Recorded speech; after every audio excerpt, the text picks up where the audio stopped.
Ang mga paranormal experts na sina Alex Angeles, Rob Rubin, at ang psychic na si Ana de la Cruz ang magkakasamang lilibot sa aklatang ito ngayong gabi. Dito sa ikalawang palapag nagsimula ang di umano'y pagpaparamdam sa kanilang tatlo. Alis ka sa gawin mo. Okay. Dandahan ka lang pumunta ako dyan. Anino siya? Parang anino siyang itim. Ang CR sa sulok ng palapag na ito ang tumawag sa kanilang pansin. Alex, stabilize.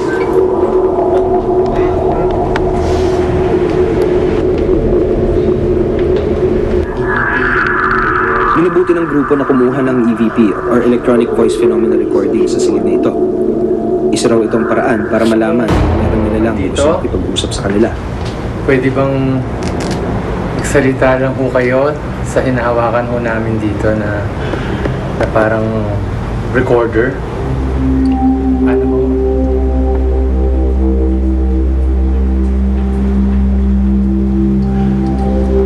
May mensahe po ba kayo? Pakilang po. Meron po ba kayong gustong sabihin?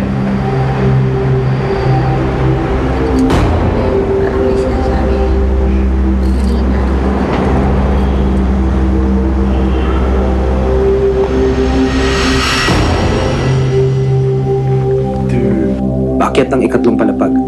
Hindi inaasahan ni Alex ang agresibong pagsalubong sa kanya ng isang di nakikitang nilalang. Ano dito? Lex, this thing's going up. Oh, I know. Ang gara naman Kuya Alex sa malubong na. Oo nga eh. Ang tuloy niyang kumilos. Oo. It went up to 4, went down to 1. So whatever it is moving. Dito sa ikatlong palapag, ang mga marka ng yapak na matagal nang ipinagtataka ng mga empleyado, yun pala isipan din sa ating mga eksperto. Iba-iba ang kanilang interpretasyon sa mga markang ito. Hindi gusto.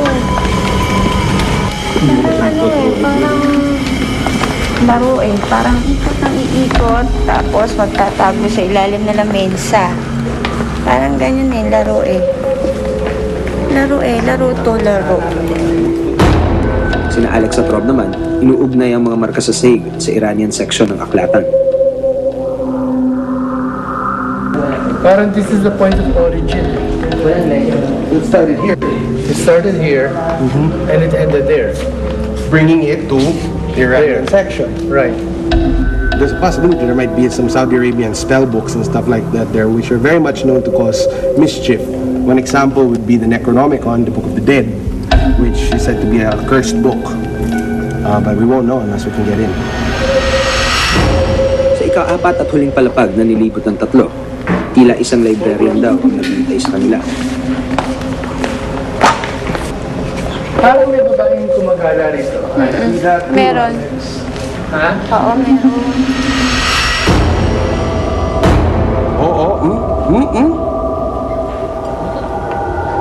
Not enough though. Bayan dito.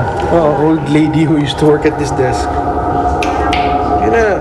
Lakad lang siya ng lakad dito.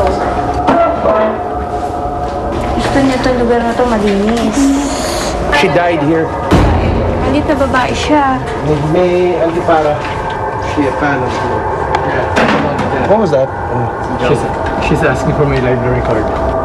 Kay Ana, tatlong kakaibang residente ng aklatan ang kanyang nakita.